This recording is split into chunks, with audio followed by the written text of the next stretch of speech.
All right, this is my mod 4, talking about KISA and the 5 Rs. With my administrator, we discussed that our relationships is modeling.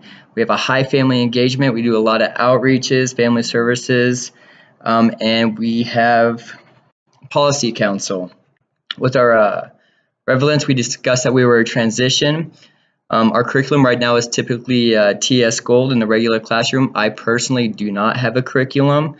So we're working on getting a curriculum that incorporates everybody and gets us ready for sending the kids to kindergarten.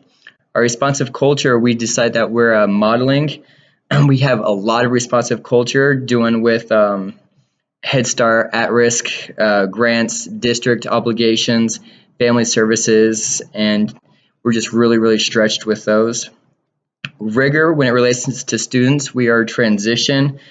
We have a lot of instructional support, a lot of class observations, e-walkthroughs, and our results, we decided that we were transitioning based on the demographics and effort,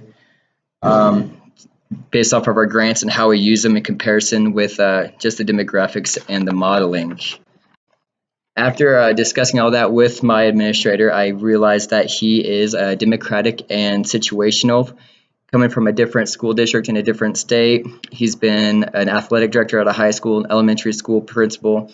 I feel that he's had to be really situational on how he works with others and also democratic on how he works with others. His ideas and ways he does things has to be adapted and just established through a situational theory and style.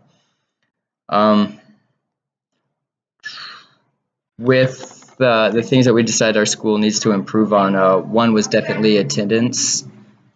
The attendance is a big issue that we believe to be a part mainly associated with the socioeconomic status and the demographics of our school. In the PSEL 1B and D, it discusses the collaboration with members of the school and the community using relevant data and develop and promote a vision of the school to be successful learning and development. Also, 1D was strategically develop, implement, and evaluate actions.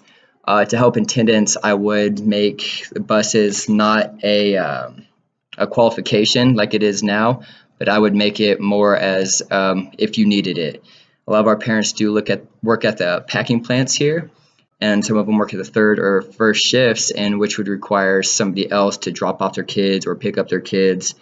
So I have a feeling if we work together and find out which parents needed those resources, we could provide it for them.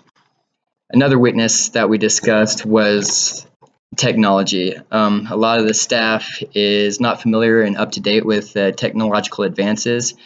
In Standard 4E, it discusses the curriculum instruction assessment, promotes the effective use of technology in the service of teaching and learning. That's 4E.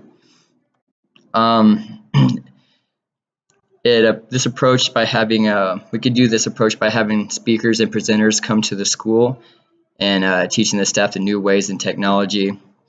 When the teachers are capable of using the technology, I feel that they can effectively teach it to the students and how to use it effectively and professionally. The effect of the technology can help the students that are ELL learners, help with language services, and also just research methods in general. This was my administrator's first year with our school, so he is learning along with me. This is my 4th year. We just being a Head Start and at-risk program, we have a lot that we have to deal with, not just within our program, but also the district's programs. So I feel that we, as a school, are very transitioning in most parts, but modeling in some parts, especially with the family involvement. That's pretty much everything. Just a quick run through, trying to make the time. Thank you.